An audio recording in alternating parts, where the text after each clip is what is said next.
Yeah, man. Lots of water falls from the sky. It's a lot of it's a cuddle up with a blanket and The a movie climate is blowing it up. and a bowl of soup. Blowing it all up. Maybe some hot tea. Isn't it weird that this time yesterday we didn't know that Daniel Bryan was cleared. Yeah, And this morning we're going to talk about the bumps that he took I know. last night because they were brutal. Yeah, man. He went from 0 to 100. They said, "Hey, you're cleared. You're taking some Say, bumps." hey, Daniel Bryan, you want to take some bumps? Sure. How many? All All of the bumps. I'll do all bumps. Is the 64 over here? I have it. You has it.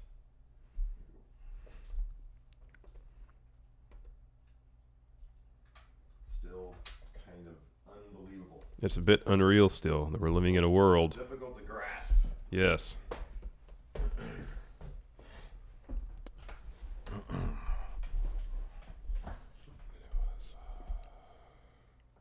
Oh, I wonder. Hold on, I want to check that out. What?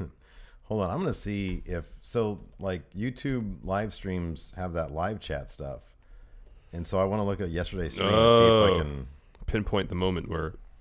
Excuse me. video manager. Oh, I could just in here. Here we go. Let's see if live chat's on here. That's around the time yeah, that we answered the question about us not criticizing the click. Right. Yeah. That's when I noticed it.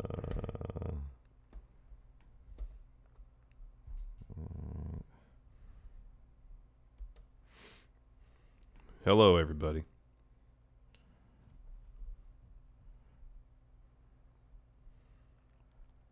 J.S. Wooten says they were yelling at us for about 15 minutes. That's funny. Okay, so I'm kind of close there. 110.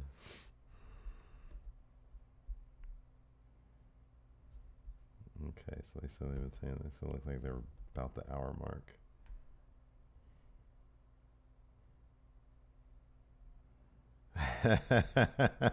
Yeah, here it is. Let's see. Okay, so nothing. Let's see who broke it. Robbie 1896. Daniel cleared. He just says Daniel cleared. That's WWE, funny. check Twitter on the page. Brian cleared. Kyle Stevens said, Brian cleared? Wow. Holy shit. J.S. Wooten, Eric V. This is great. Yeah, this is a full 10 minutes before. Wow. Guys, look at the chat. You're so into our conversation. They immediately start saying, look at the chat. Look at us. Oh, that's hilarious. Somebody tweeted Steve. I did. I already did. Oh, that's hilarious. That is so good. Man. That's a cool card. Where is this at? 103.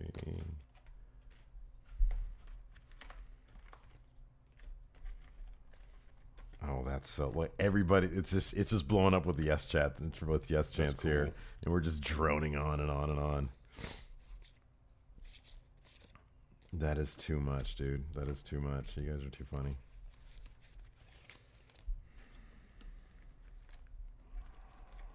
Did you catch 205 Live yet? I've watched everything but the main event. Oh man, so freaking good. I So freaking can't good. wait. You saw who won the New Japan Cup, right? Yeah, man, that's great. I think I called that at some point amongst like the 30 different things that I called. we got it down to 3. I don't think he was one of them. But if I was gonna do 4, he'd be the 4th. So I had it in my head that if they were that they have plans with that guy. Really have And plans. I thought I have said plans that. for him to lose to Okada. I thought I had said that at some point. Jack Dolan wants to know if he should send more oversized props for the office space. We got space for him. Wouldn't that be awesome if Zack Sabre Jr. took it off Okada? It'd be great. And then him and Suzuki had a thing because Suzuki's supposed to be boss, but he's not boss because Zack Sabre Jr. be Saber Gun. Yeah. Saber Jr. Yeah, that'd be Goon. interesting. These are all the cards that we have left at our disposal. For Even trivia. the build should be interesting Oh yeah.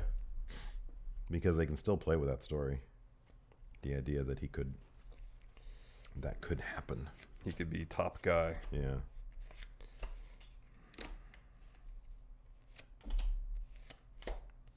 Kyle Young says, book an ideal card for a trip to a buffet. So your plate, I guess he says plate options. Number one. So the options at the buffet, that would be ideal. Well, here's the thing, though. Okay.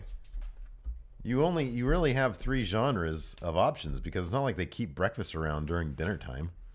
Generally, so no. You have to decide where, like what? Generally, do you know? Have you confirmed? Is there a buffet? No, that's why place? I said generally no, but there might be a buffet place that has bacon out there all day. I don't know. I wonder. It's Vegas. I'm in Vegas. I imagine in Vegas there probably is buffet that has whatever you want all day long. But that is not just brunch, lunch, and dinner. You got to think Chinese buffets. There's Indian buffets. Okay. There's various cuisines. Yeah. That can be served buffet style as well. So, a lot to consider. Yeah, but then within each of those international cuisines, they have their own breakfast, lunches, and dinners. I don't know of a Chinese buffet that's open for breakfast, but I could be wrong. Generally, you're probably right. I would like again. I know. I would like to see what they would serve for breakfast. In Vegas, anything's possible. I kind of feel like that's the place where it would be. That seems like it would be New York. Buffet Central would be Vegas. Yeah, you're probably right. That sounds like a video we would have done back when we were doing fast food reviews. Buffet Central seems like it is. I think you're probably right about that. Every hotel's got their buffet. I mean, it's hard to go wrong with a breakfast buffet, a good breakfast buffet. Right, that's what I'm thinking. Because you can get your waffles, I'll be honest, get your omelets, your eggs. There's no arguing about waffles or pancakes or anything. You just get it all. Yeah. I agree with you. No, I mean, that would be my first choice. Here's the thing, like if I go to a breakfast buffet, I rarely feel like I get shortchanged. Right, yeah. Whereas if I go to a lunch or dinner, not so much. Right, yeah. Especially lunch buffet is probably the worst because you're going to pay $25 and you're going to eat like an average sized meal and you're going to feel like you got ripped off. Yeah, but breakfast buffet, man, there's a lot keep to going back and back and back. If you got nothing left to do the rest of the day, you can just go back and just vegetate at home and go and sleep, and it's fine. Well, yeah, we got 63 people. Man, our masses are growing. Cool. People are cluing into the. Oh, do you guys want to see something fun? Look at the screen over there. Right. Guess what's available now? Oh, your shirt. Look at that. New shirts. Cool. Those aren't. I would suggest this though because you are all my friends. You're all my friendos. Wait a couple weeks. The Mania sale, you can get them 20% off. We haven't confirmed the Mania sale. We have zero confirmation. I am simply going off of last year. But it would make sense that they would do another Mania sale. Yeah. So you'd get 15 to 20% off. Jonathan Reiner, Larson's Ideal Buffet includes some healthy nuts. No, I'll make an exception for a buffet. Jeffrey Nguyen, top suggestion for something to eat in Los Angeles, Roscoe's Chicken and Waffles. Yeah. If I had one place, they were like, hey, you're going to death row. I'm in L.A. What's like Lompoc? Lompoc is not really near L.A. It's like between here and L.A. Sure. Yeah. But if they're like, hey, final meal, and you're near L.A., go down to Roscoe's, look at their menu, a lot of everything. Mm-hmm. Give me the mac and cheese. They have mac and cheese so good. I had to say, give me 2 waffles, 2 chicken breasts smothered in gravy. This is your last meal, bro. That's two is going to cut it? That's a lot of food. One time I went to the Roscoe's, not in Hollywood, but on Pico. I would want to make sure that I defecated myself. All right. Well, listen to this story. This is a good story. Electrocuted me. So I went to that Roscoe's. The waffles there are about that large, and they served me the 2 largest chicken breasts I have ever seen. They were each about that large. Uh-huh. I ate it all. Yeah. And I think I was hallucinating from eating so much meat. Oh man. Right. Or at least I was kind of had a meat high. Yeah. It was beyond meat sweats. I went way beyond that. After about 1.5 of those chicken breasts, I was doused in sweat. Mm. Well, they electrocute you. You're gonna. Well, no, California has lethal injection. Mm-hmm. You probably still poop yourself though. Yeah, Patrick Oliva says there is a Roscoe's in Long Beach. That's right. And I've never been to that one. On how large the restaurant is. To do. I don't really have like a lot to do before on Sunday. Evolved. Yeah, I don't think I do either. What time did the doors open? The show starts at 5, so I think 3:30. Okay. Did they announce the full card yet? I think it's supposed to be today. Yeah, I know. That's why I was curious about. If Zack Sabre Jr. is there, if he's at Strong Style Evolved, then I'm 100% in. All right. He might be my favorite. Are they going to mill about in the ring beforehand and sell merch like they do at PWG? No, it's only at PWG they do that. Is Thayer Thabata in the room? Did he ever? I think Thayer Thabata said he's going to PWG. Oh, that's cool. Yeah. We're going to Impact. I know. I'm excited about that. They might be selling their merch. Oh, I guarantee they're gonna have tables. Yeah, we can go talk to Moose. I'm gonna go say hi, Moose. Hi, Moose. Hi, Moose.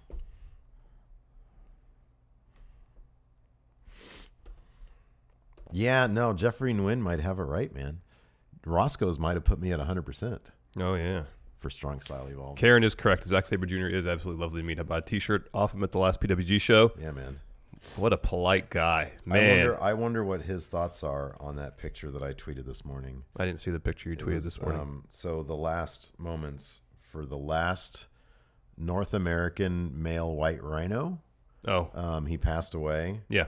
And it was him and one of his Oh, okay. I saw that. Yeah. yeah, and like it got me teary-eyed, man. Yeah.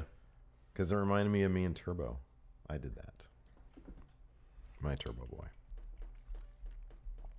I love Zack Sabre Jr. because he's an amazing heel. You see that picture of him with a trophy with the middle finger? Yeah. Middle finger? Yeah. No, he's a an great amazing heel. heel. And yet, He seems politically speaking, I am like he's on my spectrum. and he seems like a really cool dude. I know. He just seems like a good guy. I know, exactly. Well, anybody who's a dog lover, as much of a dog lover as he is, they're good guys. They're good people.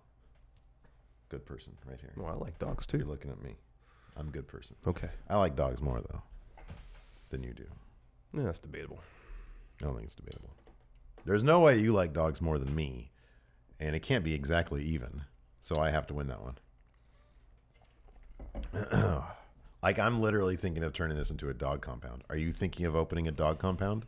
Well, I don't have. I mean, if I wanted to, I don't have the space. I don't have a backyard really. Right. Yeah, you will, though. You're going to move from that place. Well, maybe. You guys should look at, man, those houses over where the office are, where the office is. There's not a lot in that exact area. Yeah. But even in the surrounding area, holy moly. Yeah, they're all large houses though. Yeah, but they're hugely expensive. Oh yeah. It's like $600,000-$700,000. Oh, that's it. I thought it'd be a lot more than that.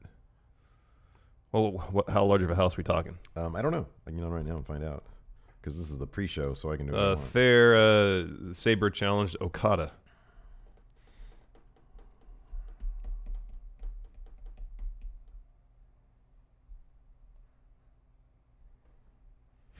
Manuel says Adam Cole talked to him about his bump. I guess it means the bump on his head he had. And Cody asked about Panama. They were both cool. Oh, see, I know, man. They're nice. They're hella nice people. Ooh, this is a great question. Kyle Young, better collar pop, Sabre Jr. or Finn? You know what, man? As much as I love Finn, Sabre, because here's the thing about Sabre Jr. This is why Sabre, this is why he has the natural advantage. His neck is so long. And Finn's has a normal neck. It's long, but it's not Sabre Jr. long. Yeah. Everything about that, man, his aspect ratio seems off. He's very tall. He's very tall. He's a good 6'2". And his neck is like half of that height. Well, I wouldn't quite go half. It's like 3 feet of body, 2 foot of neck, and then like 1 foot of head. That's about the proportions. Proportions about off, but I understand. Pretty sure that's what they are. Thayer Thabata says, "Damn, I wanted Suzuki versus Sabre. Don't we all? I'd love to have that match." No, but I like this build that they could have. Yeah. Wait, you think you're better than me kind of thing? Could be that, or he could be completely supportive. I don't know. I mean, Sabre's not going to win, but it's a good match. Right, hold on a second. Here's one for 369. Well, how many square feet? 1,400. Okay. Oh, wow. It's like 2/3 of this place. But still, I bet it's really pretty. Oh, look at it. So, wait a second. Where is this place? Oh, wow. That's beautiful. Look at that. It's all pretty. Oh, yeah. Is that over by the park What there? the hell? Is that an office? What? Like, is this actually supposed to be an office place? Is there a bedroom? Are you looking at commercial? It shouldn't be. Filters. Well, even then, you usually don't buy offices. You rent them. Property type.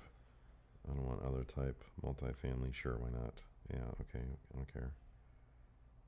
Jordy Diaz. When is Daniel Bryan going to Raw to say hi to The Miz? I don't know. When is what now, huh? When is Daniel Bryan going to go to Raw to say hello to The Miz? Oh, I don't know, man, but I'm looking forward to all that. Yeah, yeah. Yeah, seeing him take bumps, that was something else. Oh, I know. That was definitely You take that power bomb off the apron. Oh, here we go. Ow. 742,000. How many square feet? 3370. Yeah, that's a large house. That's a massive. That's too much house. That's only but look at this. That's only 700,000 for that large of a house.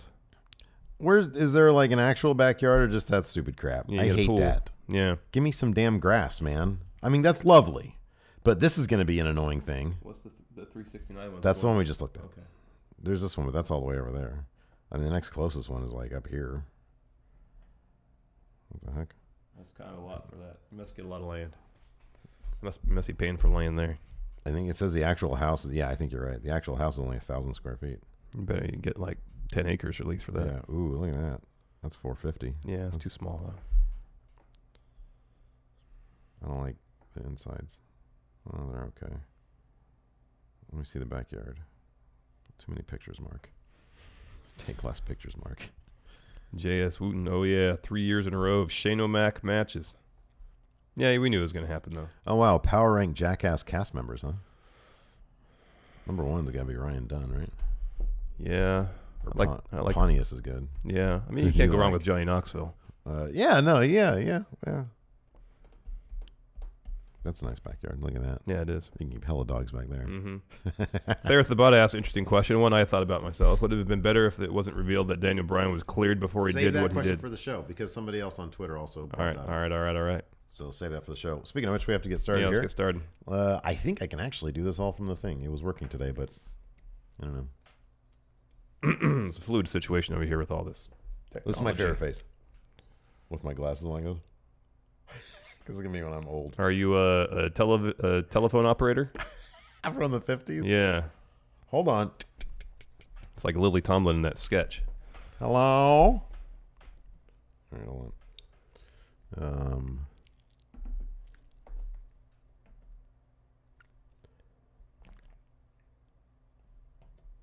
Be a part of the best pro wrestling podcast today by supporting the Going In Raw Patreon. You can enjoy access to the live taping of the show, exclusive merchandise, and patron-only episodes, and so much more. Support Going In Raw today. Click the link in the description. This is the glorious one, Bobby Roode, and you're watching Going In Raw. Hey, friendo, Steve here. And Larson. And welcome back to Going In Raw, the only pro wrestling podcast you can be listening to right here, youtube.com/Steven Larson, available wherever fine podcasts are. Be sure to hit that subscribe button and the notify bell next to it just to make sure you're always getting that Going In Raw content. I forgot to hit record on the camera. Whoops. Here we go. There we go. There we go. Look at that. Now it's the perfect podcast. Yeah. When we submit our podcast for Emmy consideration, don't send this episode in, okay? All right. Send in like another one where I don't have I don't think they give an Emmy for podcasts. We got to do another quick intro. Hey, friendo, All Steve right. here. And Larson. And welcome to Going In Raw. Man, yeah, so we're available on YouTube and podcast apps. And if you're on a podcast app listening to this, if you're not doing anything else, like if you're not driving, take a second, leave us a rating or review. Yes, please. It really helps boost the profile of the show. It really does. We're also at Pro Wrestling Tees. ProWrestlingTees.com/Going In Raw. Guess what, Larson? Ooh, look New at the magic shirts. finger. New Look at shirts. the magic finger. I've loaded up a new graphic. New shirts. Look at this. I'm very excited about one of these, and I'm mildly excited about the other one too. Look at that. Available now. Look at that triple. Look at the I Find It Funny shirt. Yeah. I find it funny. Nobody would want to buy this shirt. Look at that. It's got skull. It's got golden shuffles on it. It has my catchphrase, I find it funny. It's not really his catchphrase. No, it's not his catchphrase. But he says it all the time. We've adopted that as his catchphrase. We have. And then people always ask me, what does the Latin mean on the, like there in the subset there? One of them I think means game face, which is, like H face. Yeah. And then the other one means golden shuffle or golden shuffle. I forget which, or golden shovel. Yeah. I forget which one. Anyways, they're available right now. ProWrestlingTees.com/Going In Raw. Yes. There is now I will say this because I love you all. There is usually a WrestleMania sale. So that would be like 2 to 3 weeks from now. Yeah. And usually it's like a week long. And it's like 15 to 20% off. We have no confirmation that's going to happen this year. No confirmation. But I would not be offended if anybody just waited for that sale. Yeah, in fact, we would advise you just to We wait. would kind of recommend it because it's saving you some money. So there you go. There's those shirts. I find it funny. I was really hyped about that design though. I know because I think it's a worthy successor to the Slow Wolf shirt. I was sitting in the airport on a Friday morning, I guess it was, or Friday afternoon, whatever it was. No, Friday morning, and you text me, "Hey, I think I got." Essentially, you were saying like the greatest shirt design I've ever done. Yeah. And I said, "Oh, you emailed it to me. Sorry." And I was like, "Oh, yeah, that's pretty there good." It is right there. I find it funny. Yeah, I It's can got tell. a skull. I can tell when you're really proud of something because you just bothered me about it. Yeah, I know. I never did. I didn't bother you about the other one. The other one I just put up, and I was like, whatever. I just want a new shirt up. But I like it. I think it's good. It's got colors on it. It's cute. It's kind of cartoonish. Yeah. It is what it is. It's good. I like it. Buy it. It's bright. It grabs the eye. Exactly. Walking down the streets. Oh, It's hard. Like Stephen Larson? It's hard to ignore a shirt that's got pink, green, right? Teal, blue, plus our dumb faces. Plus on our it. dumb faces on it. And we're in the right order too. You're on that side. I'm on this side. Yeah. So people like that. But yeah, that Golden Shuffle one is great. I'm very. I don't brag very Toot often. your own horn. I don't toot your. I don't blow smoke at my own ass. So, anyways, You can be happy with the work. Nothing wrong with that. Is this going to be the thing today?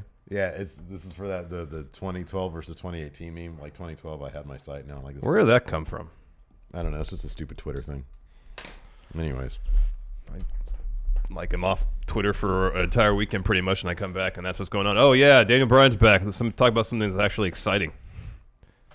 this is very exciting. Yeah, man. This is super exciting. SmackDown was fire last night. It was a good show. It was fire last You night. can take the Daniel Bryan stuff out of it. It was a good show. Yeah, it was a better show than it has been. Yeah, for sure. Decent matches.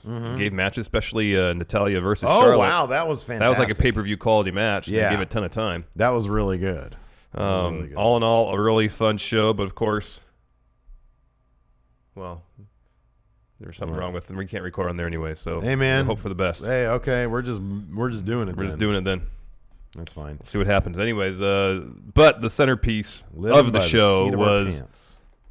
Daniel Bryan saying to everybody, Yeah, he can wrestle again he's back in WWE. So he comes out, he opens the show. Actually, the show opens with a pretty well done and heartfelt video package showing the intercutting the highs and lows of Daniel Bryan's WWE career thus far. Yes. So we see him win at WrestleMania 30. We see him win the world title even before that, intercut that with his retirement speech. Yeah. So we are live in the American Airlines Arena in Dallas, Texas. Daniel Bryan's theme hits. Crowd goes crazy. Yeah. You could tell when you stand there top of the ramp. It's like, man, I've been waiting 2 years. This feels so waiting good. 2+ years to be in this position And again. everybody at home just feels it with him. It was just a very special. It was moment. a magical. It was seriously 15 minutes. A special moment. Yeah. To know that somebody who for 2 years has been denied and with so much frustration.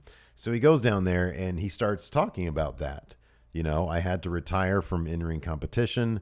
And it was like the idea of somebody's like just soul being ripped out of their body is what he had to go through. And he talked about how he approached it initially was just by being grateful, appreciating that he had the opportunity to do what he had done. He mentioned that in his retirement speech that he was grateful for having the career he had up to that point. Yeah.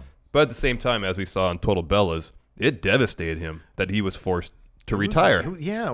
So we covered a little bit of the Total Bellas the first season, and it was one of the more depressing things to watch because you could tell, like, with all the shenanigans with Johnny Ace and how silly John Cena was and the Bellas and all that. And JJ. Oh, my favorite. Well, then it seems like JJ. So much, like a lot of that stuff. I'm not saying it was scripted, but they were. Oh, it definitely had. Yeah, no. Like the. It was the reality show scripted. Yes.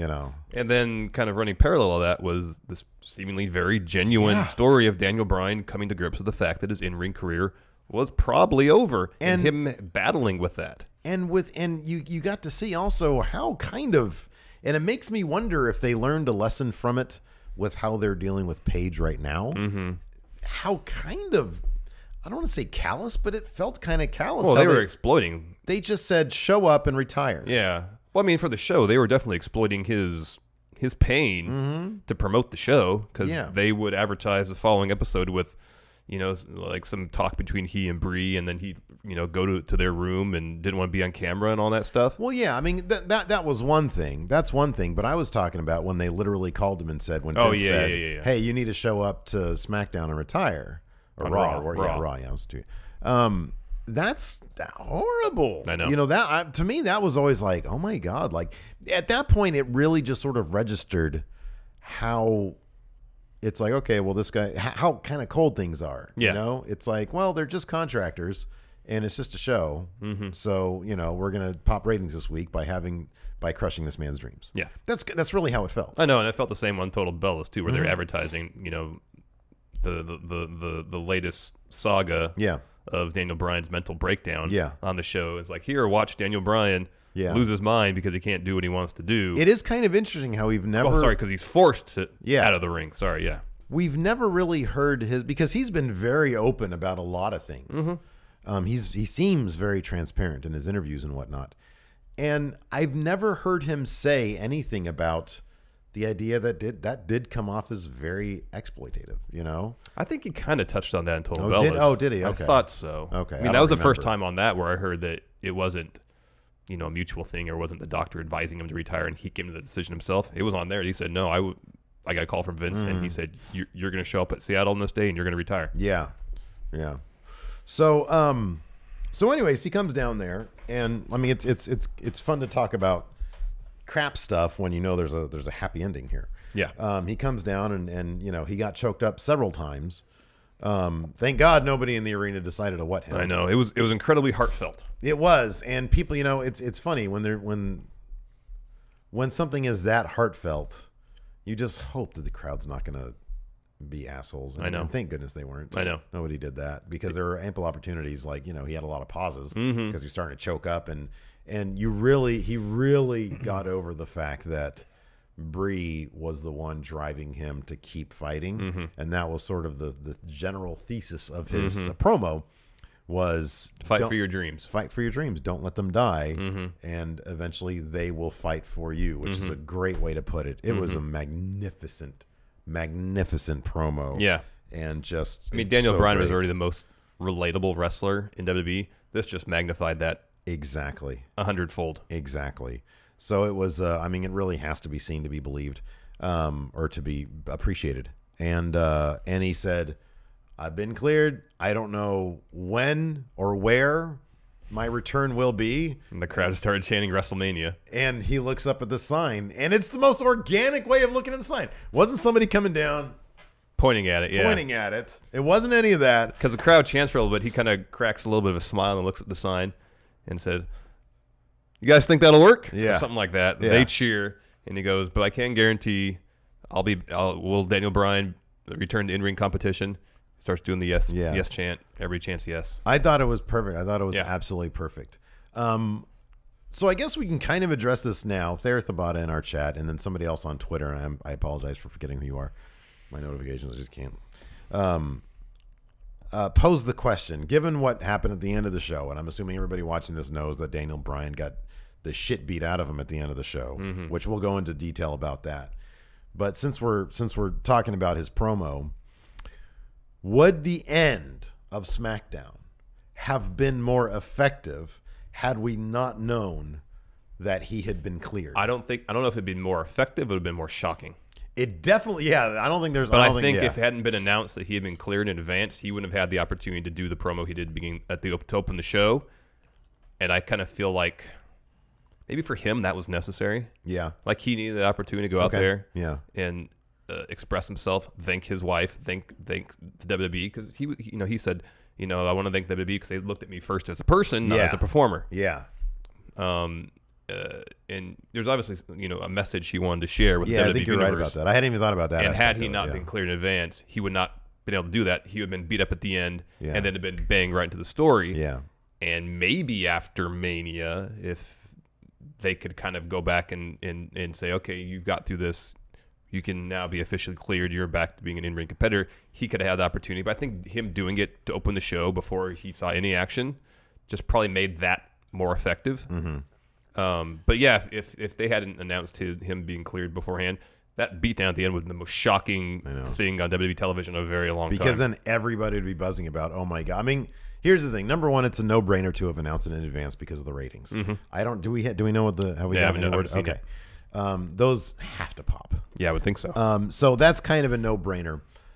What you said is correct. Had we not known in advance, and he didn't give that tearful promo at the beginning, and he just got destroyed at the end, it would have been shocking, and we would have been buzzing, and we would have been like, come to the conclusion, obviously he's been cleared. Yeah. This is amazing.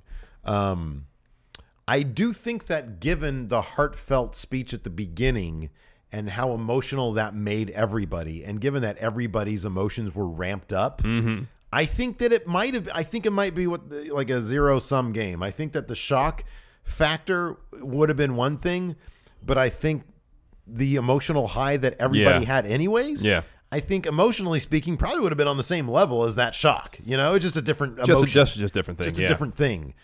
So would it have been shocking? Absolutely. That would have been, everybody had been buzzing about that and it would have been like, oh my God, yeah, he's been cleared. But that being said, I think the shock. Oh God! Roman Reigns legitimately dislocates the jaw of one of the U.S. Marshals on Raw from Fightful.com. Wow! Man. I'm looking through news sites trying to find rating news. Ouch. Anyways, but I think here's the thing though. I think the shock that I felt over just how much they threw him back into the deep end was pretty shocking. Yeah, it was pretty shocking. And on top of that, you additionally get this is the weirdest thing, that you get to experience the joy of somebody getting his ass beat. You know, he was so happy to be just taking those power bombs and the kicks and to dole out those amazing jump kicks of his. The drop kicks were fantastic. And then to see him get his ass laid out and knowing that he was so probably euphoric in that moment, not just to get his ass beat, but that it's Kevin Owens and Sami Zayn, two guys who he legitimately has, came up with and well, as you said, known for 14 years, known for 15 years, whatever it was. Yeah. So I think that aspect of things, understanding that, not dealing with the shock of the moment and understanding that, that he really is back and all that kind of stuff. I think that's also an emotional high too. So I think it's just a different thing, but I think it's pretty fantastic. Jack Dolan here in chat raises an interesting point. I guess maybe, I don't know. Jack, he says, or Kevin Owens power bombs Owen, and doctors say Kevin Owens fixed his head with the power bomb. We got good news, everybody. That raises a good point in that they would have to address. Like, they would then have to incorporate him getting cleared into storyline. I know. They could do a silly hold harmless. That kind of thing. Yeah. But then eventually they're going to have to address. Eventually, he can't sign one for every match. No. He's got a tag match on SmackDown in the mid-card.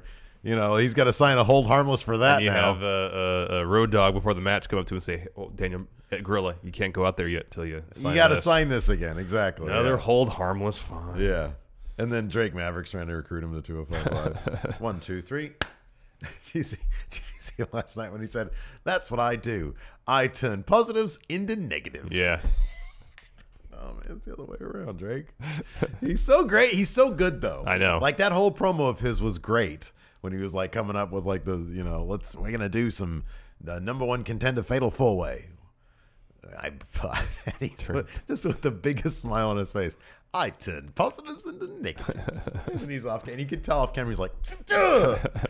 Anyways, so yeah, that's how SmackDown opened with an amazing Daniel Bryan promo. If you haven't seen it yet, definitely check it out. Next, after commercial break, Daniel Bryan's walking backstage, approached by Little Nate. Little Nate! Charles Robinson. Yeah. Little Nate says, welcome back. They were interrupted by Dolph, who says, welcome back. Can't wait to beat you. Uh-huh. Yep. And Daniel Bryan says, you can try. With a big smile on his face. Yeah. Next up, we had a rematch from Fastlane. Rusev. It's Rusev versus Shinsuke Nakamura. I like this a lot because it was an inverse of what happened last week. AJ Styles took on Rusev. He beat him. Or no, Aiden English came in and like Yeah. AJ got Rusev in the calf crusher. Right. This time Shinsuke did actually beat Rusev. AJ Styles, the apparent United States champion. Yeah. Because on his little Yeah, what's up with that graphic? I don't know, Kevin Dunn. What's going on here, man? He's the WWE champion. Yeah. I'm world title. The belt with the lineage. I'm not us champion. Hey. Yeah. Hey, man. I'm Woo-Wee champion. I'm Woo-Wee champion. Yeah, AJ was sitting ringside. Yeah, so he's sitting ringside. Nakamura goes over Rusev. It was a decent match. Yeah, a decent match. Nakamura won with a roll-up. It seems like the ref counted the 3 count early, the first kind of roll-up attempt, when he wasn't supposed to. Yeah. Or someone was supposed to kick out. Anyway, second roll-up attempt. Nakamura picked up the win. Aiden English and Rusev attack. AJ takes the very casually leisurely route to getting his vest off, getting involved. By that point, Nakamura defended off both Rusev and Aiden English. I really like this because he was able to do what AJ couldn't do the week before, and he had just the perfect smile for AJ. I mean, it's taken this long. We're 2-3 weeks away from Mania, and they're booking Shinsuke the way that I really like to see him booked. You know, like he can take care of himself. Yeah, and I like that. So yeah, he fends off the attack, and then he gives a big smile to AJ as AJ is just sort of standing there. He's like, "Well, we're gonna help you," but you know, the obvious thing is he didn't need his help. After that, we had an Asuka video package, and then we cut directly to Charlotte, apparently watching it on TV backstage. She's approached by Natalya. They set up a match for later in the evening. Yes, correct. Next, AJ's backstage. He's approached by Nakamura, and AJ says, "Oh, let me guess, you're going to say you're going to beat me at WrestleMania." He says, "Let me guess, you're going to beat me at WrestleMania," and Nakamura says, "Have a little confidence, AJ." I know. He said, "But yes." And the crowd you can hear the crowd laugh at that. It was great. Exactly. He says, "But yes, I'm going to beat you at WrestleMania with the knee to the face." Yeah. I think that was it, but it was good. Oh, okay. Let me address this really quick because I just remembered it. We were talking extensively about what Sasha and Bayley are going to do at Mania. They're in the Rumble. Yeah, I forgot about that while we were talking about it. I didn't know about it during our recap. She mentioned, because she called it by the name, and I remember that she used the sad name WrestleMania Women's Rumble. Give it China's name. Give it somebody's name. Yes. Now I'm going to do a change.org petition to give it a damn name. It's generic Women's Rumble. So yeah, they're in the Rumble. Yeah, I heard that last night during SmackDown. I was like, "Oh, really?" Yeah, no, I remember I registered it during Raw, but I didn't register it in our endless debate about what the hell they're going to do at Mania. Oops. Even though it was right there in front of me, and then we got a bunch of tweets. I didn't notice it on Raw. So we got a couple tweets saying she said Women's Rumble. All right. So there you go. There you go. I was wrong. You were wrong. We were all wrong. So what? Bayley eliminates Sasha last to win WrestleMania Women's Rumble, and then smirks. Maybe, I don't know. I guess. That's underwhelming though. Next, Baron Corbin versus Ty Dillinger. Who? He's on TV. He was just chilling. Chill. Like when Baron Corbin came out, and Ty Dillinger's in the ring. I was gonna lie. I didn't think he was a jobber only because I think it's Anthony F.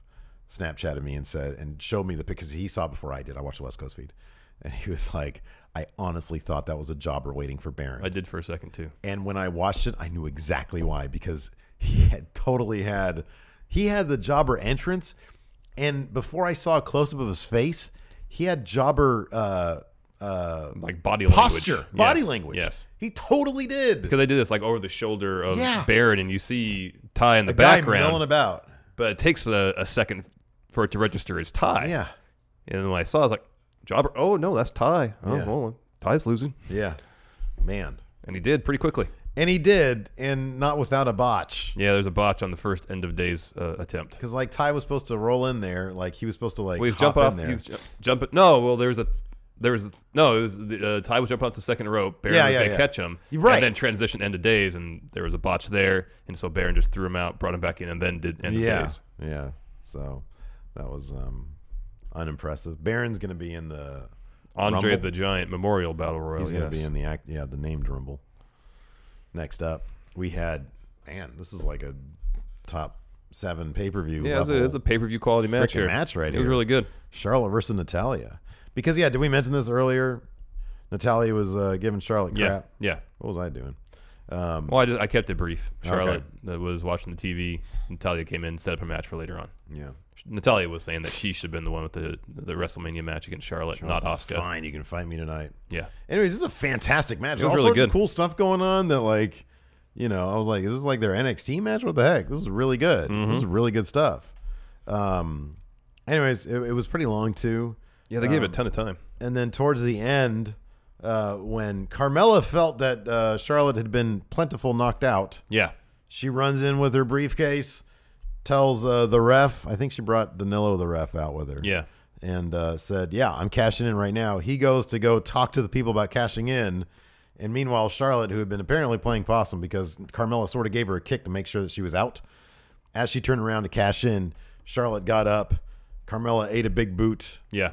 And then Natalia got the roll-up win. Yeah. Let me ask you something. Okay. Since there's a match going on, I need to go back and watch WrestleMania 31 to see how they handle it there. When Money in the Bank is introduced to a match that's already going on, making a triple threat match, does the bell have to ring again? Because that's what Tom Phillips said. He said the bell didn't ring. Well, they always talk about the bell needing to ring. But that's the restart. That's the start of a new match after. Because generally, someone... You're right. Say, for example, Charlotte won the match, but it was laid out. Carmella comes down. That's a new match that needs to start. This is a match that's already happening. When Seth came down... I don't remember if they rang the bell or not. I don't recall the bell, but did the ring announcer say this is now a triple threat? I guess so. I think that might be the equivalent. All right. I think a match can change mid-match and not be a new match. Yes, but it has to be announced. But it has to be announced. Yeah, maybe. So, but I don't recall any announcer saying this is now. I think Danilo was still... relating that message to the ring announcer. Yeah, probably. Right, exactly. But no, you're right about the bell ringing. Like, I don't think it necessarily has to ring, but that's just sort of what we know. In fact, if a bell rang, it would indicate the end of the previous match. Because that's the two times you ring the bell during a match, when it starts and when it ends. Well, yeah, but if the bell rings in the middle of the match, it means the match, just by definition, I think it means the match is over. Can one bell signify the end of one match and the beginning of a new match? That I don't know. There are too many questions here, man. There's too many questions. I've been watching this wrestling stuff for a very long time. There's too much I don't know. Oh, Sergio C says, yes, it was announced by the commentating team. Was it announced? Okay, it wasn't. What does that mean? At 31 or last night? Last night, I think. Well, Jeffrey Nguyen said the bell rang for Seth. Oh, the bell did ring for Seth? Okay. Wow. Okay. It's too into the moment that I didn't notice. Hey, man, we were there. Yeah, man, that was great. Yeah, no, we were our heads were exploding at that point. Yeah. Because I was just like, come on, Seth, do it. That I've never felt so much anxiety over wrestling like in a very long time. Yeah, well, I did when Supreme got set on fire, but that's a different kind of anxiety. That's I'm about to see a man die anxiety. Yeah. That's not fun anxiety. No. That's the worst anxiety. Yeah. Moving on. Moving on. Next, Jimmy Uso versus Dude Harper. Kicked off with an Usos promo. Yeah, those guys are so good. Oh, they're great. They're fantastic. I love them. And yeah, so we're going to get Jimmy Uso versus Dude Harper. I don't know what it was last night when I saw those fools come out with their giant mallets. I think maybe like because Eric Rowan's costume makes his butt look a lot bigger than I think it actually is. Like it really sticks out. It looks kind of like Rikishi. You know, I kind of wish he's got big hips. Rowan would ditch the mask. That's just a leftover from the Wyatt days. Yeah, I know. Remember when he used to walk around with a sack of masks? That was weird. That was a weird gimmick to give him. Mm-hmm.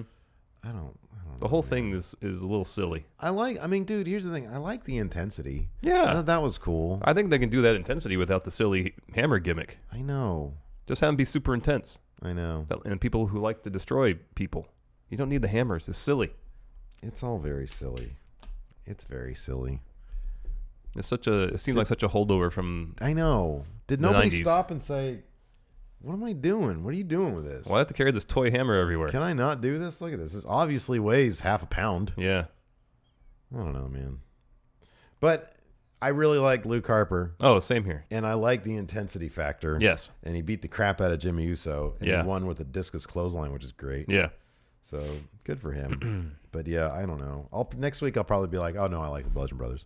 It's one of those things that I either hate it or love it week to week. I'm sorry, that's just who I am. What if they? You remember that one promo he delivered like on a Fallout video? Oh, I loved it. Where it was very mild mannered. He was very well spoken. This past weekend I watched some Brody Lee promos. Yeah, and he's just like the most normal dude. It's great. Yeah. Combine that with like outside the ring, that's him. Inside the ring, yeah, it's unmatched intensity. Kind of like what they do with Lars Sullivan a little bit. Yeah. Like normal dude, then intense guy. Yeah. Yeah. No, I agree.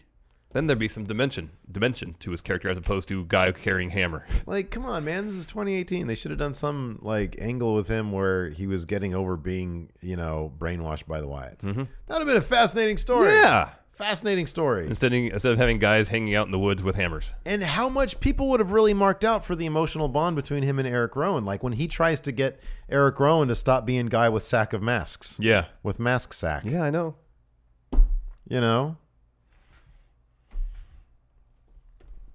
I know. There's so many options they could have. What? Nothing. What? Nothing. What? Oh, never mind. What? You had that look in your... Sometimes my brain goes into weird places, man. All right. It's nothing bad. You just... I was just looking at the... No, I was looking over I was there. thinking of the word mask and then the word sack, and I'm like, there's a lot of similarities there. There's an A, an S, a K. All right. And that was enough to make you smile. So I saw a little bit of a smile. I started laughing myself about like the fact that I was thinking about that. That's weird. Boy, oh boy. That's weird. Anyways, next, Jinder Mahal. That's like something I would think of if I was high, but Yeah. I'm not right now. Totally not. I know. Well, you saw Dude Harper on there, so you're thinking of True Buds. Yeah. I know, right? I'm just bummed out that they don't do Dude Harper and Eric Rowan like True Buds, man. Mm-hmm. We need to start pushing them hardcore. Yeah. Jinder Mahal promo. God, I love Jinder Mahal. Mm-hmm. Nobody has a better face than Jinder. He has a great face. That's the thing. And when he smirks and when he gets mad, he's like a Frank Oz creation, man. Mm-hmm. He's like all over the place. It's great. He's got that great beard. He's awesome. Anyways, he comes out, drops a promo. Saying about how he's happy he's going to be in the U.S. title triple threat match at Mania. Yeah. And kind of berates the crowd for not appreciating him. Uh-huh. Out comes Bob Roode. Yeah. He says he's going to pin Jinder and reclaim his title at Mania. Right. Randall Orton comes out, says people don't like you, Jinder, because you suck. I hate that. That's my least favorite thing when a wrestler says you suck. And it's always the older guys. Yeah. Because they can't come up with anything cooler than that. I know. It's like, you know why people hate you? You suck. Well, you're saying say something a bit more without clever. the Singh brothers, you suck. Yeah, I know. And I was like, oh, I like where he's going with that. He's like, because you can't win without him. You suck. Yeah. Man, come out with something different. I know. Like no, I agree. It's a little detail. It seems too easy. So it's anyways, too easy. They all fight a little bit. Jinder takes a draping DDT. Yeah. Orton's setting up for an RKO. Bob Roode gets in between them, drops Jinder with the glorious DDT. Randall Orton goes to RKO Bobby. He reverses it. There's a standoff between Bob Roode and Randall Orton in the ring, and then Jinder on the outside. You know what I really like about that? You know what I like about Bob Roode in this segment? He was smart. He backed himself up into a corner in pounce position to make sure that he wasn't going to get RKO'd or colossed. Yeah. I kind of feel like more people need to do that more often. Yeah. Because, man, people get, like, lit up out of nowhere with all sorts of different maneuvers. If you back yourself up into a corner, then you take that element away. Yeah, so long as it's in a corner where you could observe people out of your periphery. Right, in this case, Jinder, who's on the outside. Yeah. I loved it, man. Then Jinder pointed at the Mania sign. This is gonna be the best match in the pre-show. Yeah. Yeah. I really hope they don't pre-show main event. I really hope they don't put the Cruiserweight. Oh, I know. That should kick off the main card. That should kick off the main card. I am so overwhelmingly happy for both the guys in that match. I know. Like, talk about the most. We'll talk about it tomorrow on tomorrow's show. Yeah, I still haven't seen the main event for 205 Live this past week. Did you know who wins? Yeah. Okay. The emotion involved in both those guys going to Mania. Like, that's the match that kind of matters to the participants the most. Because everybody else who's going to Mania kind of knows, oh, I got my ticket punched. Or for one of the Battle Royals, it's like, yeah, who cares? I'm in a Battle Royal. But for these two guys to get that spotlight, that's great. Oh, yeah. It's so great. That's why I definitely hope it's on the main card. I can't wait till you watch that match. Tomorrow's going to be a fun show to talk about it. Yeah. Next, Sarah Logan, Liv Morgan of Riot Squad against Naomi and Becky Lynch. This is a very short match. Yeah, it was short. It was kind of whatever. I mean, they're all just going to the Battle Royal, so it doesn't matter at this point. Sarah Logan tapped out to the disarm her. Yeah, it was a cool little bit, but whatever. And then Daniel Bryan was backstage, and then some guy comes up to him and says, hey, Kevin Owens and Sami Zayn are here because he made a point. Daniel Bryan did to open the show. Says, I need to talk to him, but they're not here yet, so we're going to have to wait on that. Yeah. Then Daniel Bryan comes out and drops a promo. Says, come on out, Owens and Zayn. They do so. And they congratulate him. They both hug him. And that seemed totally real. And that and you know he got hugged in the back. Yeah. But for them to do it in front of everybody, yeah, something else to do it in front of the crowd. I know. That's real shit right there. I know. That's real shit, and I love seeing and it. sort of like all the stuff Daniel Bryan said felt real. Yeah, I know exactly. And he laid it out perfectly. And he said he showed the clip of Shane getting.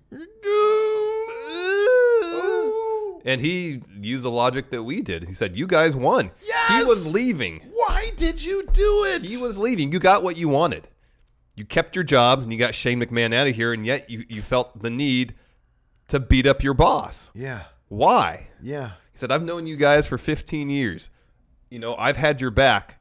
I've supported you. I've made sure that you weren't fired, that you had opportunity. You had a match set at Mania. Could you imagine? 10 years ago, yeah. 10 years ago, when we were in front of 300 people at an armory, would you ever have imagined you would have had a match at WrestleMania? And then both Owens and Zayn were like, oh, yeah, we screwed up. And it was great. And their performance was great because they were like, yeah, you're right. We messed. Yeah. And he says, look, I've been fired twice and I came back better. You're both fired. Yeah, I don't want to do this. This isn't the end. This doesn't say you can't ever come back, but you're fired. You're fired, exactly. And he extends his hand. Yeah. Sami Zayn shakes it.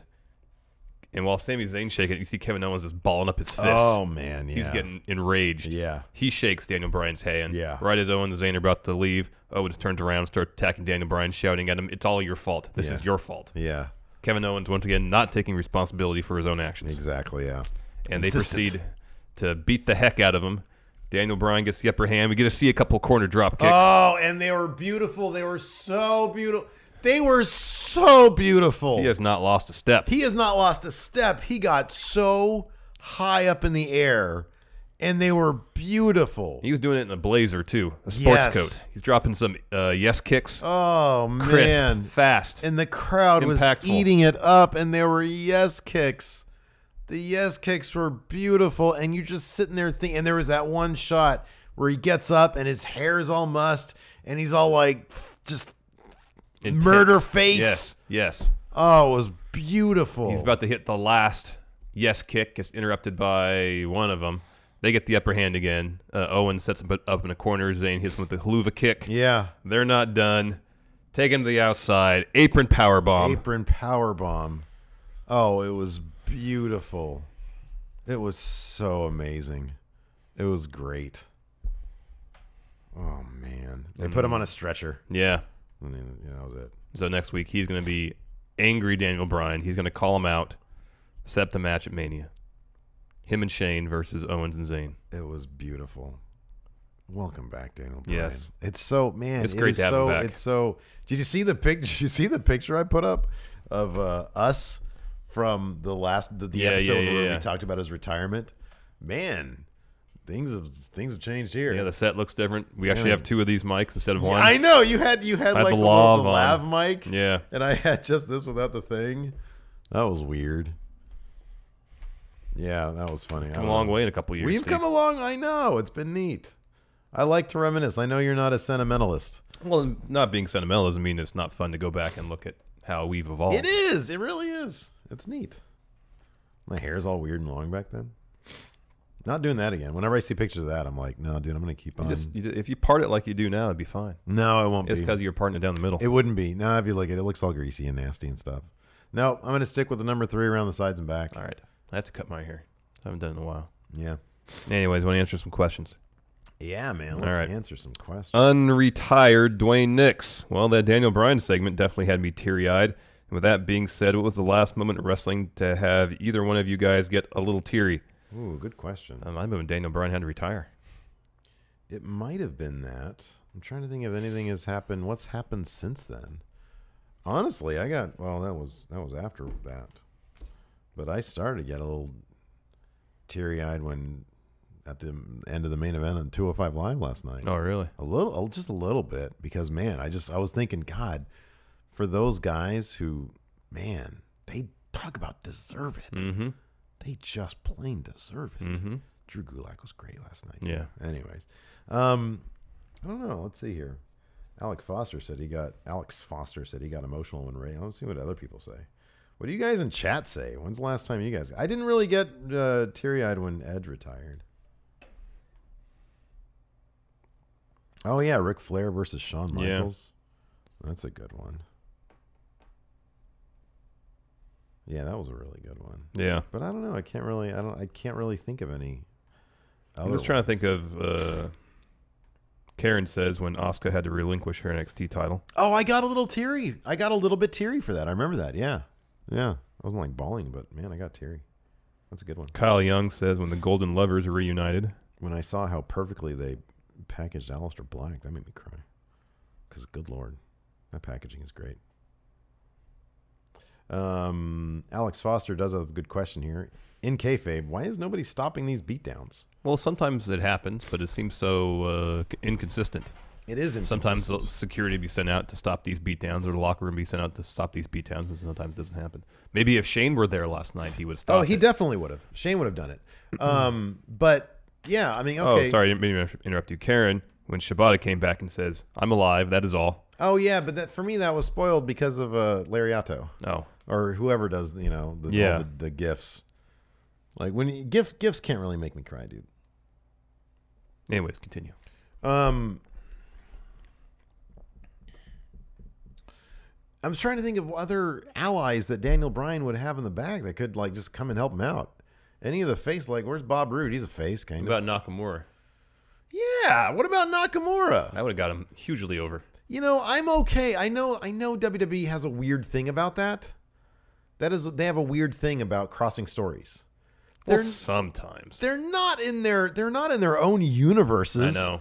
You can have a guy who likes Daniel Bryan back there and have nothing to do with his story come out and... Especially someone in the case of Nakamura, where you know that match is going to happen at some point. I know. Lay the groundwork for their relationship now. Yeah, and he's got motivation, and you don't have to go any further past, look, I want to make sure that he's not going to get messed up again. Yeah. I want a match with him. And he'll get a massive pop for Nakamura, too. But, one thing we forgot to talk about, the heat on Owens and Zayn as they beat him down. I know. That crowd was furious. That was some heavy heat, man. That was fantastic. I know. That was so well done. Regular Trevor says, no question, just want to say that I cried. That's awesome. That's great, man. That's when wrestling's at its best. Piggy Carnage, what's the kayfabe reason AJ got a match with Shane at WrestleMania for beating his ass, but Sammy and Kevin got fired? Well, different set of circumstances. Yeah. Different set of... I'm sure if Shane McMahon was in the building, if he was there not, still going in labor or whatever, he probably would have demanded to fight them at Mania. Yeah. But Daniel Bryan was his pride. Daniel Bryan's not going to say, you guys are going to fight Shane at Mania. Yeah, because we saw what just happened. Shane has leave of absence right now. Yeah, exactly. Let's see here. KitchenAid Cruiserweight Champ Ed, power rank, top 5 opponents Daniel should avoid for now, not named Seth Rollins. That's funny. Should avoid for now? Yeah. Nicholas Growthcurse says Brock. Oh, God, yeah. Brock? I'm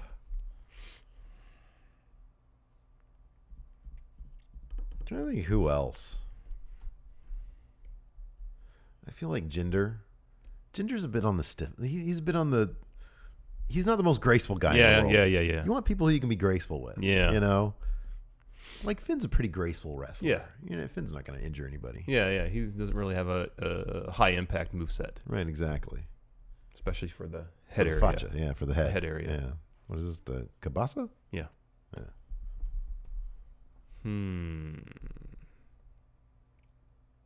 Yeah, I don't know. Probably Aleister Black for a little bit. Yeah, okay, there you go. Striking. Okay, Aleister Black for a little bit. Not that he's has a like, reputation for being dangerous or anything, but it's just a lot of kicks to the head. He can feud with Roman. Yeah. Roman's not, he's not going to injure anybody. He got a crappy Superman punch and a crappy spear? Yeah. Daniel Bryan versus Braun. Mm-hmm. We can see that. Cuddles him. Yeah. Like, we're talking straight because we have a count out this weekend. Yes. Top 10 matches. Feuds we want to see. Matches we want to see. Yeah. I don't know. I forget if Braun's on the list. No. But, like, he cradles you. Yeah. Cradles you. Braun seems like a safe worker. Yeah. Backstage cake boy Ivan Ramos. Now that Sammy and Kevin are unemployed, what job not related to wrestling do you think they could get? I mean, Sammy's a decent dancer. Yeah, backup dancer. I was thinking the same thing. Backup dancer.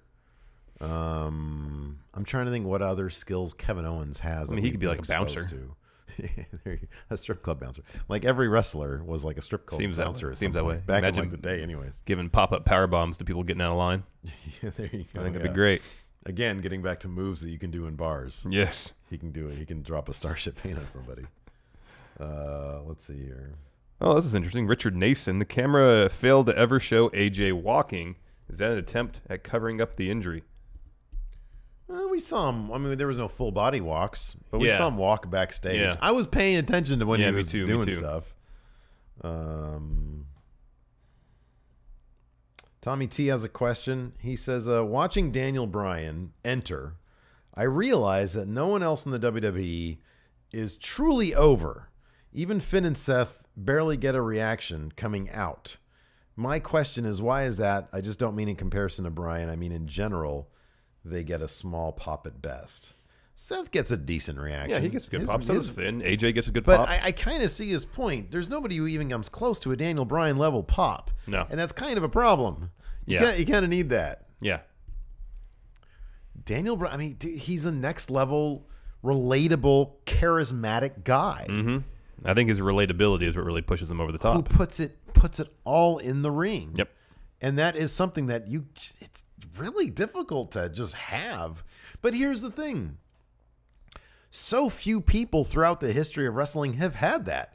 You look in the mid-aughts. I mean, Cena for a time, when Cena was hot, he had that. But beyond that, like, really, did anybody else have it's like that it's level? like a once-in-a-generation thing. It really is. It's like a once-in-a-generation It's a rare thing when you have someone like Stone Cold and The Rock who are wrestling at the same time who get that same reaction. It's so rare. It's so very rare. The real Rich Hardesty. Does Daniel Bryan stay as GM? If not, power rank replacements. Page. People love Paige, man. And she's good on the mic. And people would tune in to see Paige, man. I think. Sting. Yeah. You know, it'd be Sting. Like Sting. I still wish we got it like a getting to know you period with Kurt Angle, where he was like, "Okay, who are you again?" Oh, I know, that was good. That one episode they did that. Yeah, his first episode. Yeah. I wanted that to continue. Larson's Black Cat Stepfather. Hey, friendos, do you think the winner of the Andre the Giant Memorial Battle Royal should get a title shot at either the Intercontinental or U.S. title and have it become the mid-card Royal Rumble of sorts? Thanks.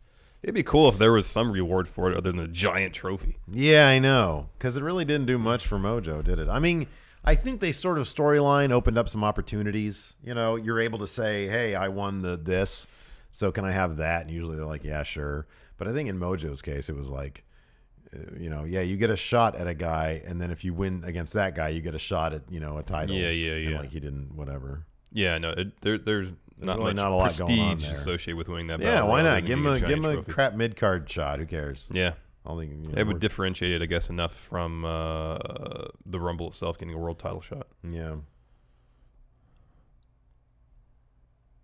Let's see here. This is a good question. We haven't really talked about this. Breeze Mellon. Are we going to get Demon Balor at Mania? I feel like no. No, right? I don't think so. Wouldn't he want to put all his chips in on this Intercontinental match? Hold on. What? recall our Balor power rankings. What is top Balor? Well, Gray Yeah, Balor. it's come out as Gray Balor. We might need to revisit that though, man. I know he beat Bray, but he beat Bray. He's 1-0 as Gray Balor. He hasn't lost. He's undefeated. He's lost as Demon Balor before. Okay. All right. So until he loses as Gray Balor, he's number 1. Jerome Murray. You know the thing about Gray too? Wait, no.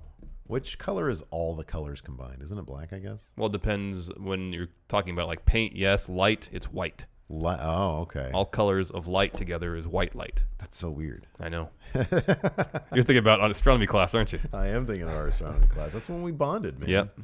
Jerome Murray, was there any part of you that felt nervous every time his head would go near the mat or whenever he was in the middle of a beatdown from KO and Sammy? So this is a really good question. It is. The reason why is, are we all freaking out for nothing?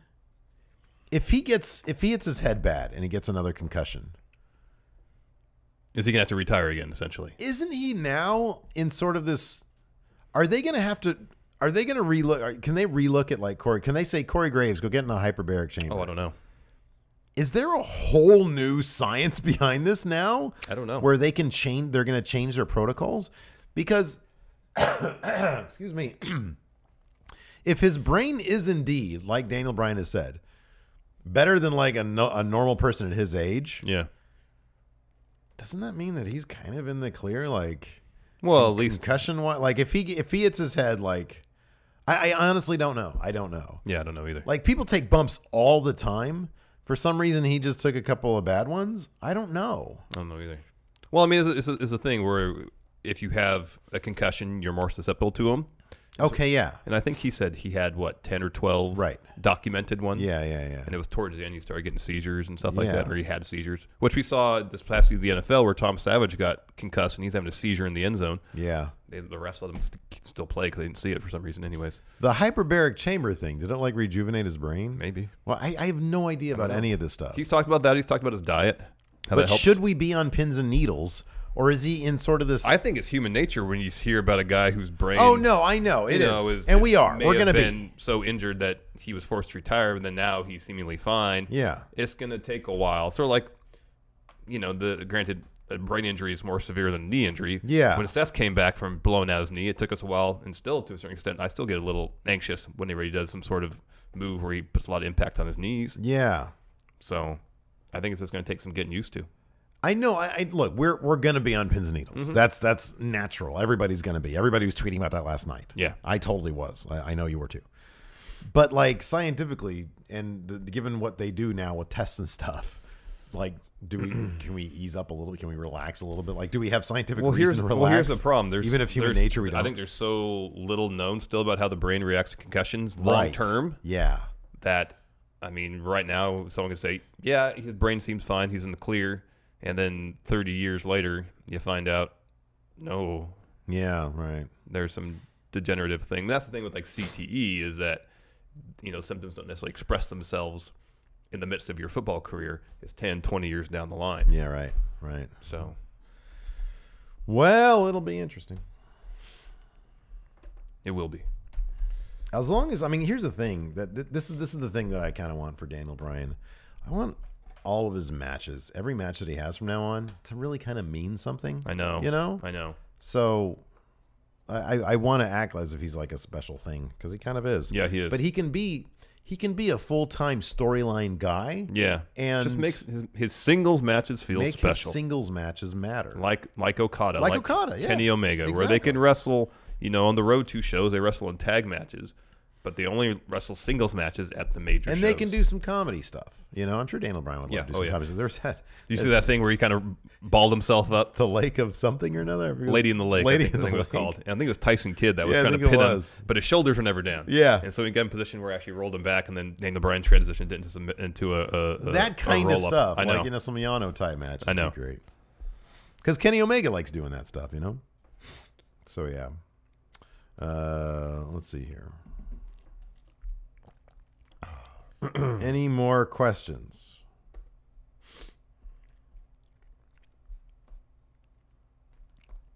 A lot of people asking us to power rank opponents, and like I said, we've got to count out. Wait till Saturday. Yeah. Where's my title? Bit of an esoteric question. Who asked that? Where's my title? Oh, I thought that was the question. No. This fool has us playing Who's on First. Where's my title is the name of the guy. Okay.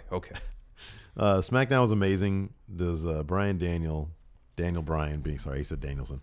Does Daniel Bryan being cleared make SmackDown the A show? Yeah, it helps. It needs more consistent creative, and then, yeah, the potential is there. The talent's there. The talent was always there. I marked out a little bit when Sami Zayn was saying, doesn't Kevin Owens, Sami Zayn, and Daniel Bryan sound like a great team? A dream team. And I was like, yeah, dream team. And I was thinking to myself, a heelish Daniel Bryan with those guys? Got a good point. Yes. Yes. But they're going to have to give that like at least a year. Oh, longer than that. And he'd still be massively over. Oh, yeah. Good question here. Eric the Base Hit King Blaha. Name one wrestler that does Lost His Mind better than Kevin Owens. Oh, wow. It feels like he has split personalities when he does that. It kind of does. Like the Festival of Friendship, he had like that. He was like disassociating himself. Yeah. You could see it. He does that so well. I know. He does that so well. He didn't quite do that last night, but you can tell, when Daniel Bryan was trying to shake his hand, you see his fist ball up, and he's just waiting. Did you see the post video for the Mixed Match Challenge last night with Braun and Alexa? Oh, where they almost kissed? They almost kissed, and then a fan comes up, and Braun just storms off. Instead of lighting up the fan, he just says, "Ugh," and walks away, and that moment's over. What a great mini storyline. God damn it, the Mixed Match Challenge is great. I don't know. Like Thayer the Body here mentions Brian Pillman for doing like the crazy guy stuff. Yeah. But yeah, I don't know. Like he does that very, very well. Mm-hmm.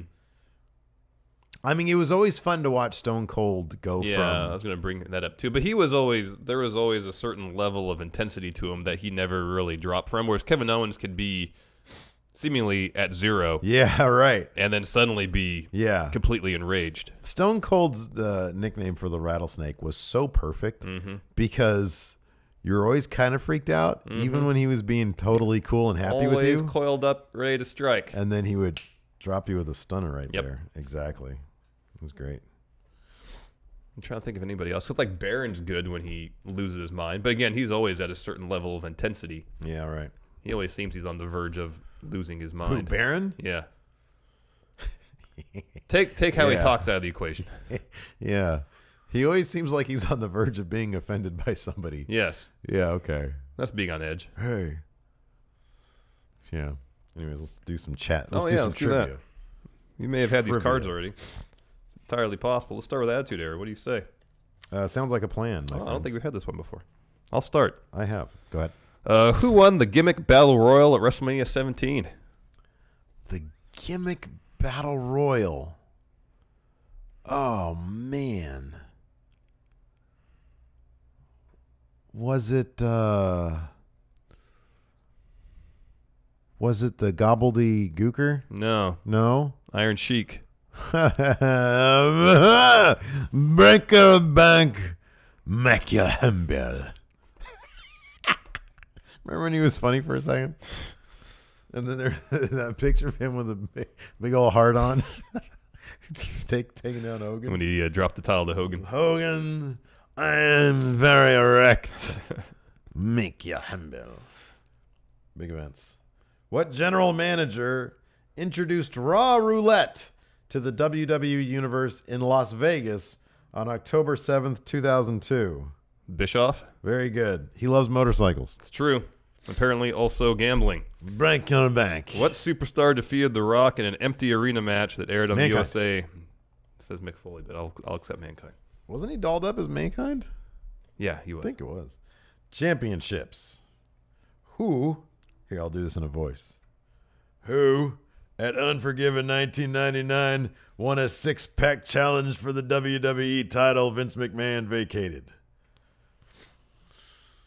I guess I'll say Stone Cold. Yeah, I find it funny that you wouldn't think it was the game Triple H. Well, that's before his reign of terror, so.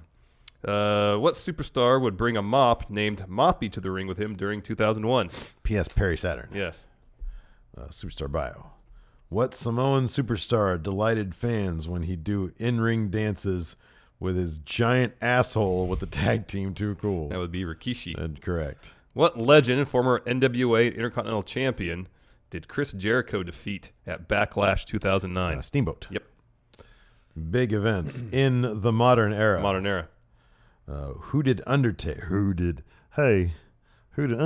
defeat in a casket match at WrestleMania 22, running his undefeated streak at WrestleMania to 14-0? Is it Mark Henry? Yeah, he's great, man. He's going at Hall of Fame, and then I'm going to face John Cena. Hours of Darkness.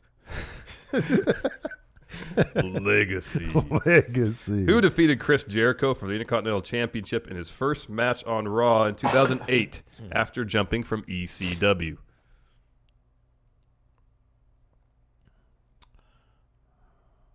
What year? 2008? Yeah.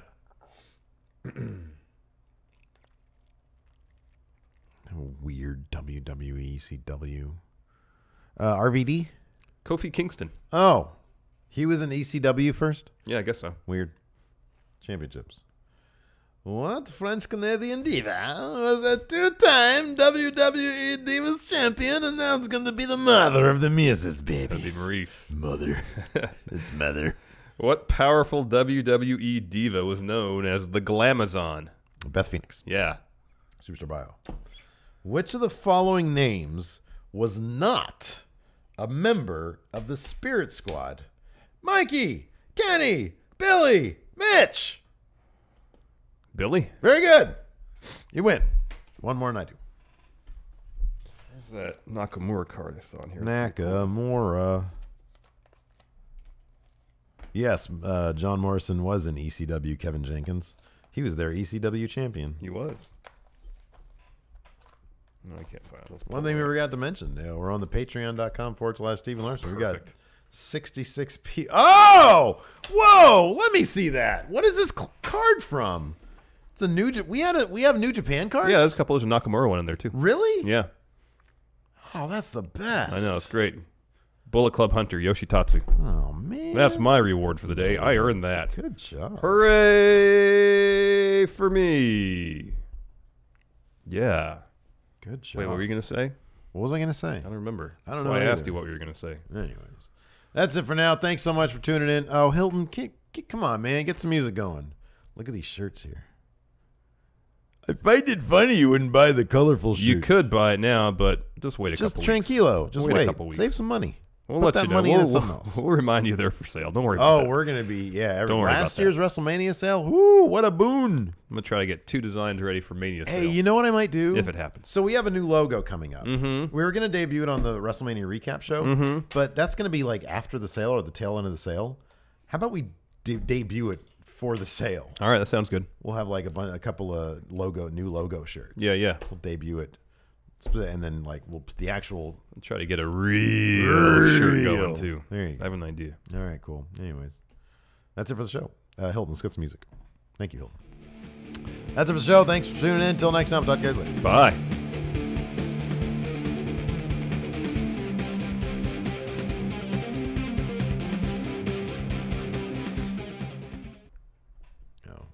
Regular cam? There we go. There we go. Hooray. Hey, everybody. We have about 2 weeks. I might just have 1 week left of these cards, and we got to start recycling them again. The Latin on the shirt, one thing says game face, the other thing says golden shuffle. There's no Latin translation for H. No, there is not. I mean, I could have tried to find one like a hatch, but any Twitch this week? No. You don't want to do it tomorrow? No, there's All too right. much stuff. Yeah, to do. there's too much stuff, but Like we're definitely gonna get back on it. That's like one of the big things for Office Space is we might step up our streaming, yeah. Our streaming game a little bit. Patrick Oliva says, "Did you check out Killer Elite Squad's entrance last night? Archer went high into the stands." Ugh. Oh, we have to find out if they're going to be at thing. If they're going to be at Strong Style Evolved. I don't think they've announced the card Your yet. percentage might go down. Oh yeah. Home stocks. I don't think they announced the card. It's like 4 days away. They're just gonna have these 3 matches. It's supposed to be today, man. Yeah, no. An hour-long match, each one. I mean, I would take Golden Lovers versus Young Bucks for an hour. That'd be spectacular. Nothing on the official site yet. All right, you all know how chat trivia works. Let's do a number test. 16. Oh, yeah, good. 16. Oh, Mike James says, I really like the new colorful shirt. That's awesome. That's good. Good to hear. I'm happy with it. It's just sometimes, like the Triple H one, it's like it's inspired. Kevin Jenkins, Cerberus, A.O. Worm. You got the score sheet up for chat trivia? No. It's kind of important. I was like, hold on a second. Before we get into chat, I just want to check. Sometimes they put the stuff on Twitter first. Strong style, because I want to see if I'm going to go. Thayer Thabata says it'll suck if Okada isn't there. Problem is that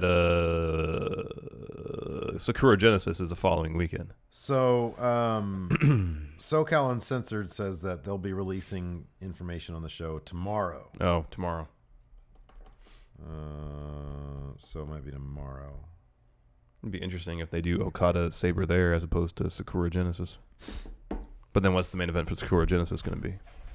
That's going to be a fucking amazing match. Oh, yeah. They're not going to do that at Strong Style. Probably not. I think they already said that Golden Lovers versus Young Bucks is the main event. Yeah. They'll do a Suzuki Gun Chaos Tag match. We might get Sabre Jr. and...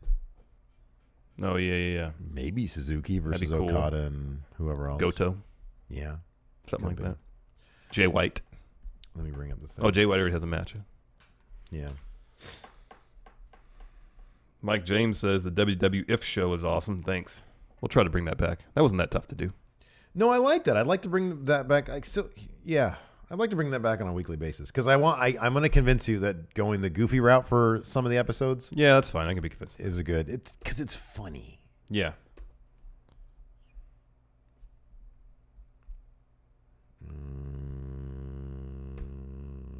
And plus, since countouts a bit shorter, we need something to shore up our Saturday revenue. Yeah.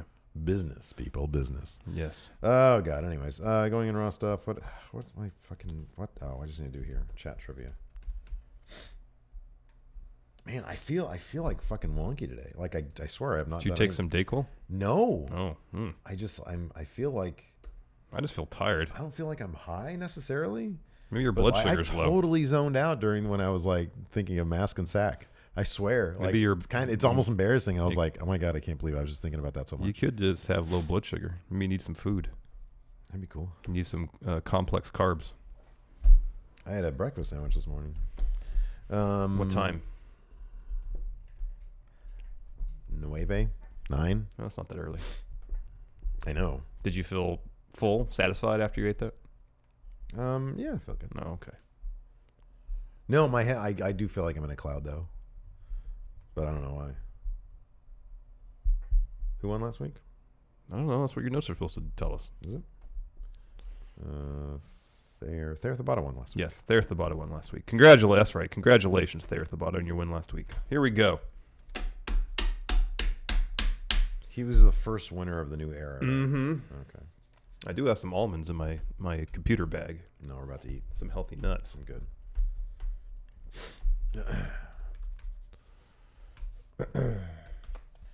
Okay, here we go, friendos. Here we go. Kevin Jenkins won the number test. Let's see how he does. Here we go. Attitude Era. Who defeated Triple H in an unsanctioned street fight at SummerSlam 2002, his first WWE match in more than 3 years? Wonder if any hold harmless agreements were signed. I don't know. Kevin Jenkins. Kevin Jenkins. He hasn't won yet, right? I'm going to double check. Kevin Jenkins, my friend, have you won yet? I don't see your name anywhere. It's funny. I always see things that look like other people's names, but no, it doesn't look like he's won. All right. He says nope. All right. Kevin Jenkins, early advantage. Second question. What Raw GM instituted the World Heavyweight Championship and awarded it to surprise Triple H in September of 2002?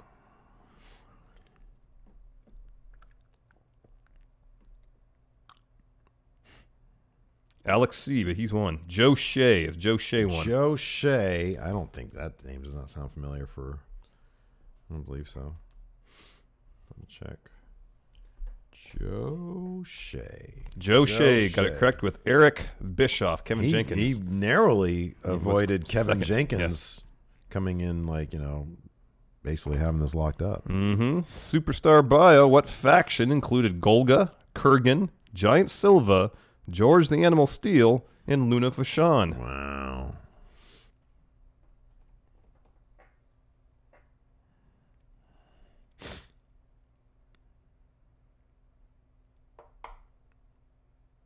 Mike James. Mike James chiming in. All right. I like it. Man, we've got 3 different. Still anybody's to claim. Here we go. Modern era. What boxer defeated The Big Show at WrestleMania 24? Big Show should have gone and do a business for himself.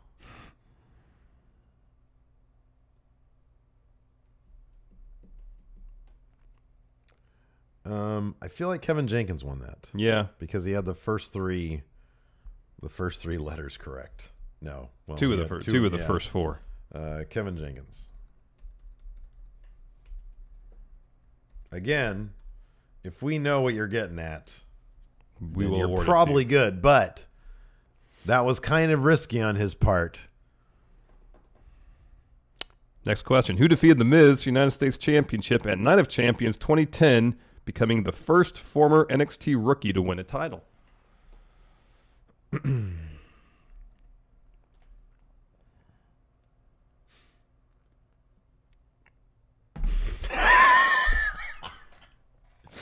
No. Brett Harrington got it. Yep. But Alex, he just made me crack up with fleas. Shit, who got it? Harrington? Somebody Yeah, Harrington? Brett Harrington. Brett Harrington? Brett? I don't think he's one. That name doesn't ring a bell. No, it does not. All right, final question. Please. Superstar bio. What future WWE Divas champion was the winner of NXT Season 3?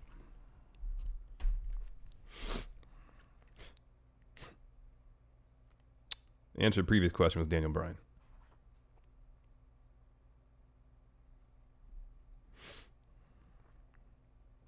No. No. No. No. There we go. Joe Shea got it. Joe Shea. Oh, whoa. Does that make Joe Shea the winner? Or do we? No, we've got a We need sudden death. sudden death between only Kevin Jenkins and Joe Shea. Wow. It's been a while since we've had a sudden death. Here we go. Between Kevin Jenkins and Joe Shea.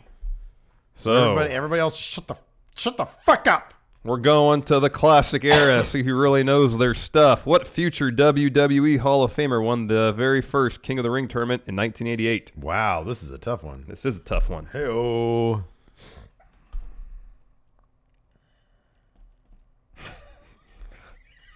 God, please, man. Kevin Dunn.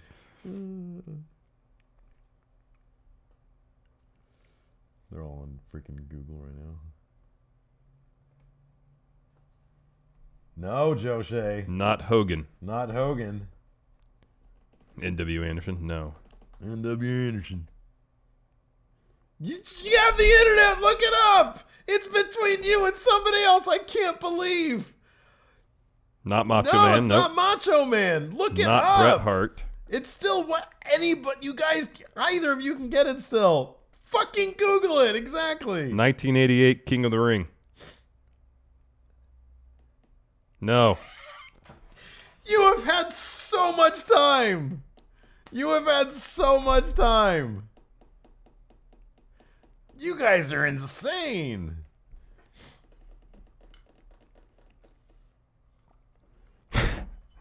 Napoleon, shut up. Wow. This is insane. Not DiBiase. It's not DiBiase. There we Yes, go. Kevin Jenkins got it. Don Morocco. Oh my God. Don Morocco is the winner. Kevin Jenkins is your winner. I feel like both of you need to go on timeout, though, man. They're probably on their phones, and if they go off Yeah. thing, that could be the case. Yeah. I'll give you guys. That's what Kevin Jenkins said. He was on his phone. Man, that was crazy. But most phones have like background stuff. Like you can still keep it Not going. YouTube. You can't run YouTube with background. Really? Nope. Unless you have red. Wow. Interesting. Oh, they get a Drake Younger card. Wow. And what else? I'm gonna get a thing so I can get to it now. There's John Cena doing a leg drop.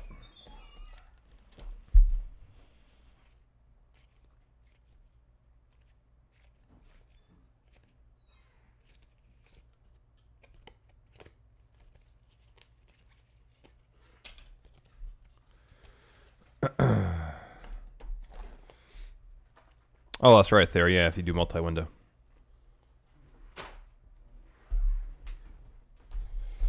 Congratulations to Kevin Jenkins for claiming today's victory in chat trivia.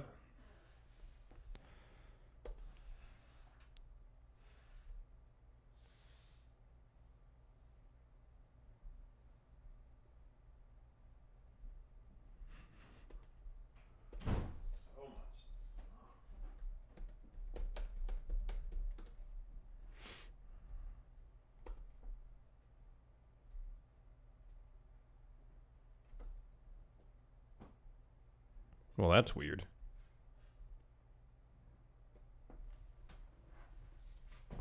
Whoops.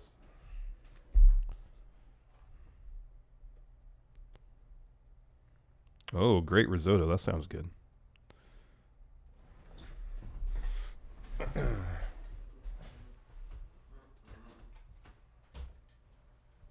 That's weird.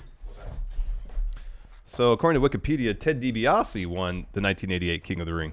What? Whoa, whoa, whoa, whoa. According to... Oh, man, we got controversy. Yeah. Don Morocco won in 86. 5. Okay, hold on a second. And here it says 88 on the card. Oh, But Joe Shea did say DiBiase. All right. You guys both win. Yeah, that's what fair. I'm doing. That's fair. You guys both win. What do we have here for Kevin Jenkins gets a Drake Younger Ref NXT card, a Lex Luger card, and a John Cena card. And then what does Joe Shea get? Roman Reigns. Oh, no. Roman Reigns. Zack Ryder. Oh, God. Come on. Give me a good one. Give me one of them New Japan cards. I'll try to find one. What about the bunny?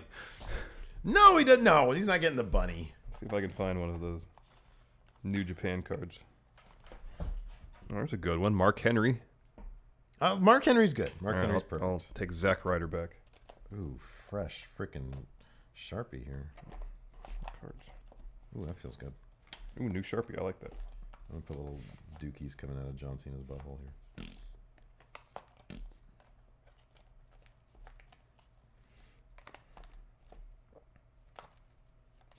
here. Does somebody want a draw 4 card? Oh, that's like the ultimate prize. Yeah, man. That's going to go to the yearly winner. Oh, I found some more cards in here. Trivia cards. Oh, there's a bunch of them right here. Oh, Joe Shea said he wants the bunny. Oh, now it's going to find it. That's fine. There we go. There's Bunny.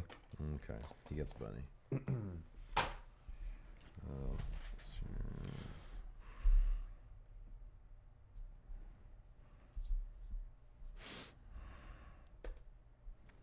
Well, that was weird. well, there's the moops right there, I Yep. guess. But we're softies, so everybody wins. Yep. Everybody wins, baby.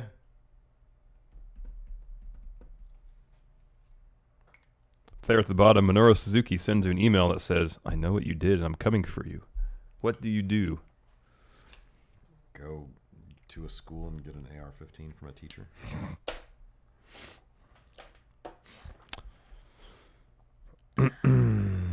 Yeah, I'd get some landmines, put them around my house. Wow, well then this makes it difficult for you to leave.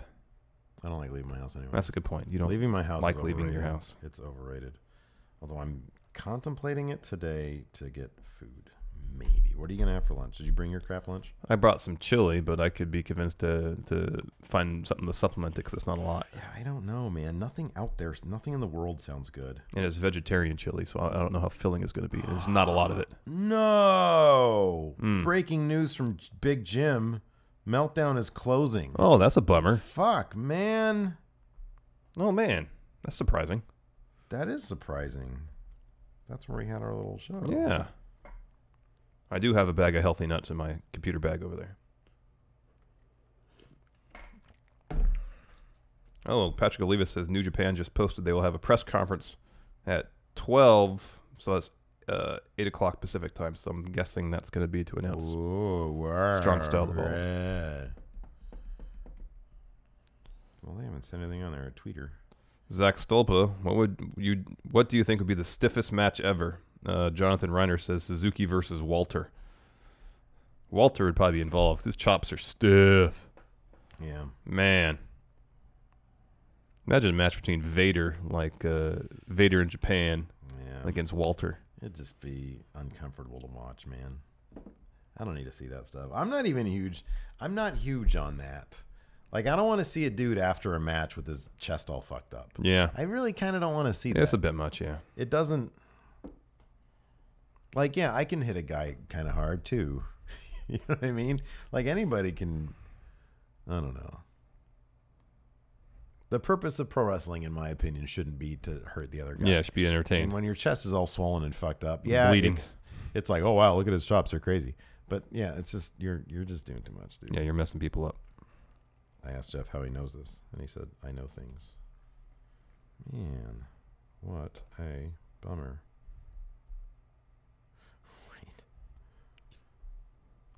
Wait. I might need all 53 of you to keep a secret.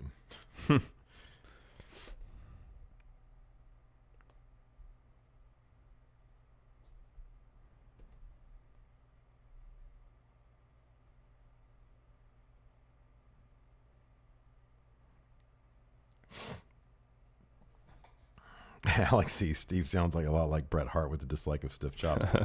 Hey, you're just a... He's talking about doing a shoot move on Shawn Michaels and breaking his foot. No, what the heck? And he's got a problem with stiff chops. I asked Big Jim, I said, this is not meant for public consumption because I just read your text out loud on our Patreon live stream. And he just laughed. Oh, man.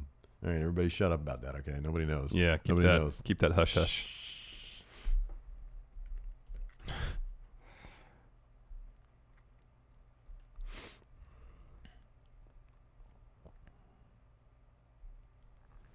So what do you want for lunch? Oh, man. You go Del Taco? Oh, yeah. Del Taco doesn't agree with your tummy these days, right? Done with Del Taco. If I blow hot, steamy magma out of my butthole, I'm done with you. I'm not going to do that. McDonald's sounds like crap. Everything sounds bad these days. Well, Nothing sounds good. Anything that's cheap and quick is bad for you. I've not read the Metal comics because it's just nothing about that.